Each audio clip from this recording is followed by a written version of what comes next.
Alors l'ID3, qui est restylé. Oh, ils ont enlevé le plastique dégueulasse sous le pare-brise. Bravo. Putain, vous en a fallu du temps à Volkswagen, hein. Franchement, hein. Pourquoi, qui a eu l'idée de mettre ça, hein? C'était ridicule, hein. C'était moche, ça faisait cheap. 2 ans et demi après le lancement de la Volkswagen ID3, le constructeur met à jour le modèle qui a lancé la famille ID. Ça ne se remarque peut-être pas au premier abord, mais Volkswagen assure que l'ID3 2024 reçoit de gros changements et va jusqu'à la qualifier de deuxième génération. Alors, des mises à jour côté logiciel avec de nouveaux systèmes d'assistance à la conduite. Côté design, les changements sont très subtils, mais le design devient plus marquant, avec un pare-choc plus agressif à l'avant et des prises d'air plus grosses.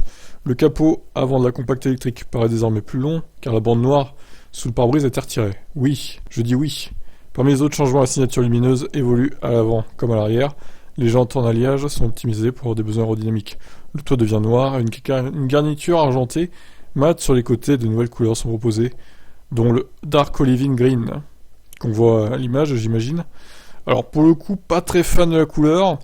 Bof, hein. Après, il en faut pour tous les goûts, hein, j'ai envie de dire, mais perso, pas très fan.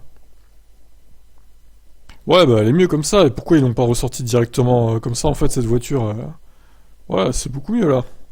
L'habitacle semble similaire au modèle actuel, mais Volkswagen précise avoir retenu plusieurs suggestions de ses clients. Les boutons tactiles du poste de conduite offrent un nouveau ressenti et de nouveaux matériaux. Un tissu contenant 71% de matière recyclée a été utilisé pour les garnitures de portes et le revêtement de sièges. Alors, elle a toujours 2 écrans, un petit de 5,3 pouces pour le conducteur, commandé par le volant, et un plus grand de 12 pouces pour gérer le système de navigation. Les fonctions liées au téléphone, les médias, les systèmes d'assistance et le réglage du véhicule. Volkswagen annonce un menu revu pour être plus clair, avec notamment un menu de charge accessible au premier niveau. Le planificateur itinéraire a été amélioré pour que sur les longs trajets, il puisse calculer les arrêts de charge en prenant en compte le trafic et le niveau de charge de la batterie. Volkswagen ID3 conserve son moteur électrique de 220 chevaux à l'arrière. Les batteries de 58 et 77 kWh restent dispo avec les mêmes autonomies annoncées. Donc 426 et 546. Une batterie plus petite sera ajoutée au catalogue.